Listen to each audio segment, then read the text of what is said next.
জানো তো প্রত্যেকটা রোববার না একঘেয়েমি চিকেনের ঝোল ভাত খেতে খেতে যেন যে লাইফটা বোর হয়ে গেছিলো, যার জন্য বিকেলবেলা ভাবলাম একটু নতুন কিছু ট্রাই করা যাক, নতুন কিছু রান্না করা যাক। তার জন্য সকালবেলার দিকে না খুব একটা বেশি চিকেন টিকেন করিনি। সকালবেলাতে ওই সিম্পলের ওপর একটু রুই মাছ রান্না করেছিলাম, তো ওটাই খাওয়া দাওয়া হয়েছিল। আর বিকেলের দিকে আমি একটুখানি করেছিলাম নান, আর করেছিলাম একটু কাবলি ছোলা, মানে ওই চানা মশলা আর কি।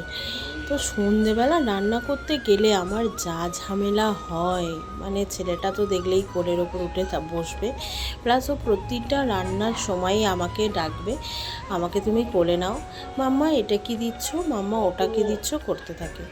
তো এত ঝামেলা করে, ওই ঝামেলার মধ্যেও মন কি মানে, পেট তো বুঝবে না বাবা, পেট তো বলবে আমাকে খাবার দে।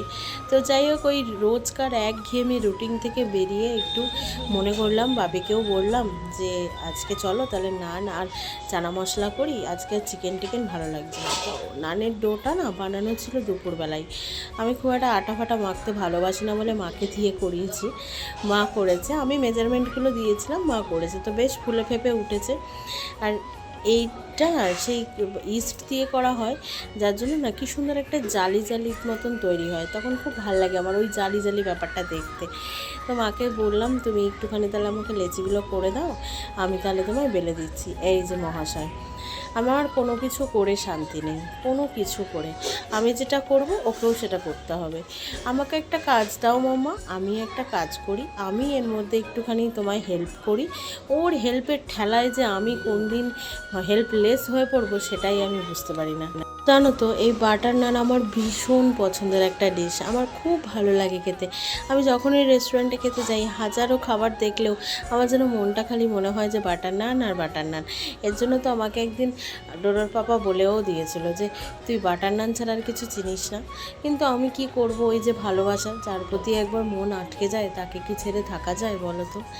যাই হোক, তো ওই জন্য বাড়িতেও বানিয়ে ফেলাম, সবসময় তো আর রেস্টুরেন্টে গিয়ে খাওয়া পসিবল নয়, তাই জন্য বাড়িতেই বানানোর চেষ্টা। আর এই বানাতে গিয়ে যে কী দুর্ভোগ আর কী যুদ্ধ করে বানাতে হয় সেটা মনে হয় আমি আর আমার ফ্যামিলি জানি।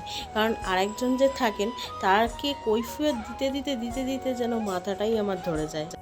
এটা জাস্ট লাস্ট একটু বাটার ব্রাশ করছিল মা। তো চলো আবার একদিন আসবো পরে, টাটা, আজ তবে যাই, বাই।